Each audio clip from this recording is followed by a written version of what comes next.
सेठ CL Hindi high school में आप सभी बच्चों का स्वागत है।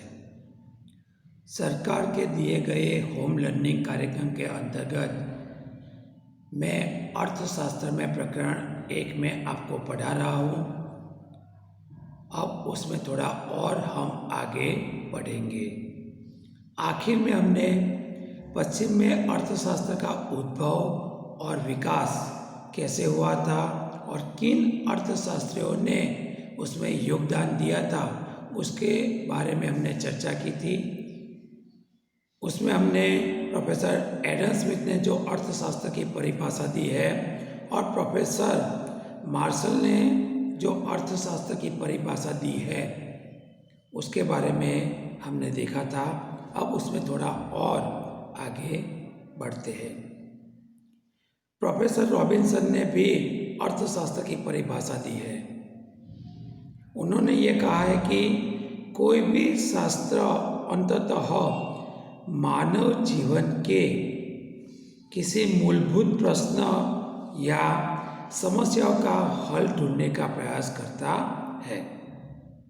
वो कहते हैं कि जो अर्थशास्त्र है वो जो मूलभूत प्रश्न है या समस्या है उसका हल कैसे हो उसके बारे में प्रयत्न करता है या प्रयास करता है। मानव जीवन के आर्थिक पहलू में महत्वपूर्ण प्रश्न यह है कि वैकल्पिक उपयोग वाले मर्यादित साधनों का अमर्यादित आवश्यकताओं के साथ कैसे सुसंगत करना है। ये अर्थशास्त्र में उन्होंने बताया है। वो कहते हैं कि हम जानते हैं कि मानव की जो आवश्यकता है वो अमर्यादित है, जबकि उसके उपभोग के जो साधन है वो मर्यादित है। इसलिए अपने को सोच समझकर उन आवश्यकताओं को पूर्ण करना चाहिए। 1931 में प्रोफेसर लायोनेल रॉबिन्सन ने अपनी पुस्तक एक लिखी थी। उसमें उन्होंने ये कहा था कि अर्थशास्त्र व्यक्ति अपनी आवश्यकताओं और वैकल्पिक उपयोगिता वाले साधनों के बीच किस प्रकार से तालमेल बैठाता है उसके व्यवहार का अध्ययन करने वाला विज्ञान है। ये रॉबिन्सन ने अर्थशास्त्र की परिभाषा दी है। मनुष्य का या मनुष्य की जो आवश्यकताएं हैं वो अमर्यादित है तथा वे बार बार जन्म लेती है। आवश्यकता को एक बार पूर्ण करने से दूसरी बार वो उद्भव नहीं होगी ऐसा हम नहीं कह सकते। वो बार बार जन्म लेती है। इसमें विपरीत आवश्यकताएं संतुष्ट करने के साधन मर्यादित और वैकल्पिक उपयोगिता वाले होते हैं। मानो कि हम देखें तो जमीन एक उत्पादन का साधन है, मगर वो जो साधन है वो वैकल्पिक उपयोग धराते हैं। जमीन का आप मकान बनाने के लिए भी उपयोग कर सकते हो। जमीन का आप खेती करने के लिए भी उपयोग कर सकते हो, या वहाँ पर कॉमर्शियल एक कॉम्प्लेक्स भी जमीन पर बना सकते हो। तो यहाँ पर अपने को देखने का है कि जो साधन है वो साधन अपने को कितना उपयोगी है उसके हिसाब से अपने को वो आवश्यकता को पूर्ण करना चाहिए। इस समस्या के संदर्भ में अर्थशास्त्र का कार्य कमी वाले साधनों का किस प्रकार से उपयोग हो कि जिससे व्यक्ति की अधिक से अधिक आवश्यकताएं संतुष्ट हो सके। रॉबिन्सन ने अर्थशास्त्र को वास्तवलक्षी विज्ञान के रूप में प्रस्तुत किया है।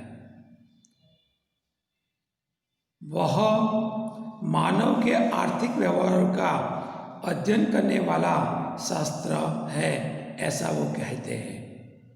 रॉबिन्सन का मानना है कि अर्थशास्त्र क्या है, उसका अध्ययन कैसा होना चाहिए, ऐसे नैतिक मुद्दे का अध्ययन नहीं करता है।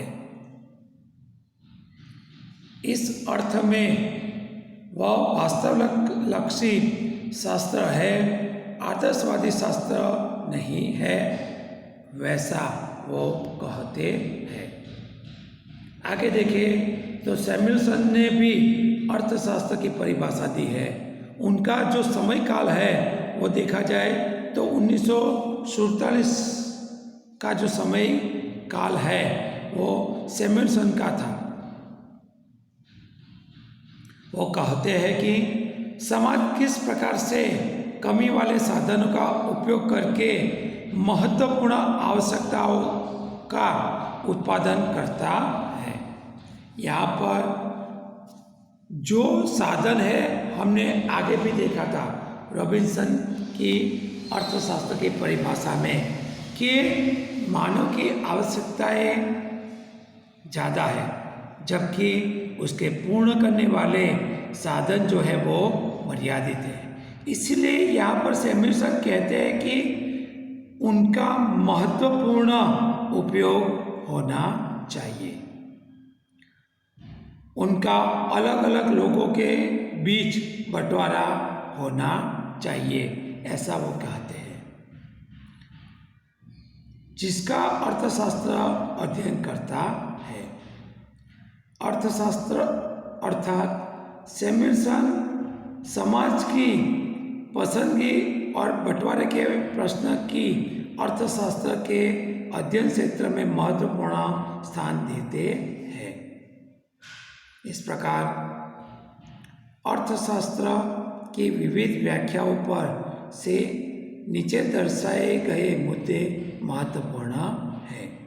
एक, अर्थशास्त्र मानव के आर्थिक व्यवहार का अध्ययन करने वाला शास्त्र है।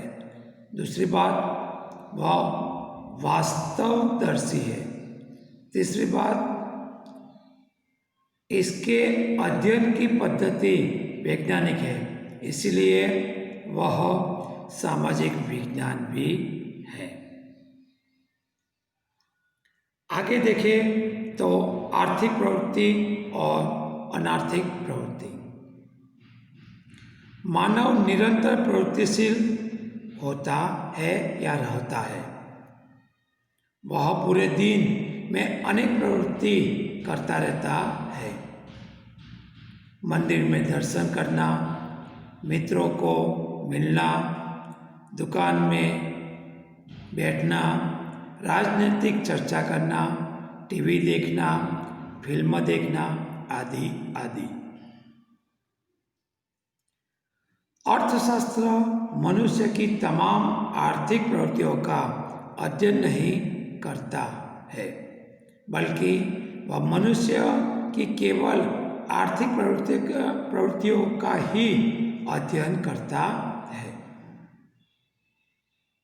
इसलिए अर्थशास्त्र के शुरुआत में आर्थिक प्रवृत्ति का अर्थ समझना आवश्यक है।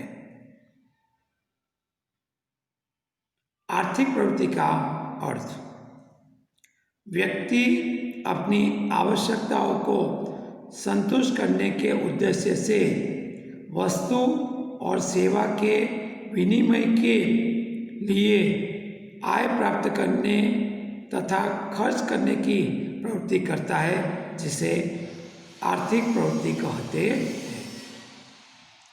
फिर से एक बात देख लेते हैं दोस्तों। मनुष्य अपनी आवश्यकताओं को पूर्ण करने के लिए वस्तु और सेवा के विनिमय के लिए आय प्राप्त करने का तथा खर्च करने की जो प्रवृत्ति करता है उसे आर्थिक प्रवृत्ति कहते हैं। आर्थिक प्रवृत्ति में